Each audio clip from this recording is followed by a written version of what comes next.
ito, sample ha, tumupo ka. Baka may pinakasumali.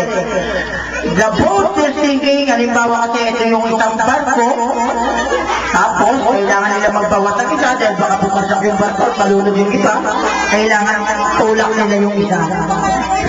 Para hindi na madamay. Kaya the boat is sinking, okay? Boat is sinking, group yourself into two. Ayan, two. Bilangin nyo maigi.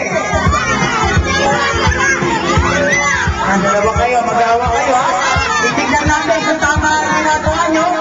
Into two. Umaalis ka ba? Ilang dahil ka mo? Hawakan mo. Ang bihirang bata ito, di ata ako maintindihan. Hawakan mo.